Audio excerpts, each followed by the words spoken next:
દેખાદેખીથી ઘરમાં ઝઘડાનું કારણ બને છે. સાંભળો, આ લ્યો મીઠાઈ. કેની મીઠાઈ કેની? આપણે બાજુવાળાએ છે ને નવી કાર લીધી, એની છે મીઠાઈ. તું પણ વિચારતી હશ ને કે આપણી પાસે પણ એક કાર હોય?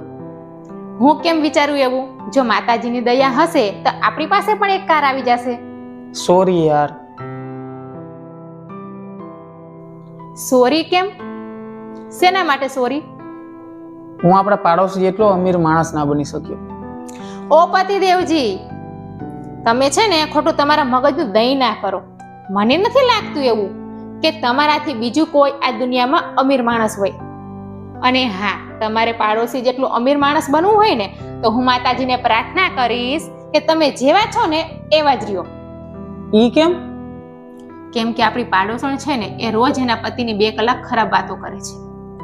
કેમ કે એનો પતિ ના તો એને ટાઈમ આપે છે અને ના તો એના બાળકોને ટાઈમ આપે છે. અને તમે તો થોડોક ટાઈમ કીધું હોય ને તો તમે તો પૂરો ટાઈમ મને આપી દો છો. અને તમે ક્યારેક જમીને બહારથી આવ્યા પણ હોવ ને તો તમારું મન ના હોય ને તો પણ હું જ્યાં સુધી જમું ને ત્યાં સુધી તમે મારી સાથે બેસો છો. માનું છું કે જીવવા માટે પૈસા જરૂરી છે, પણ મારા માટે તો આટલું જ બહુ છે.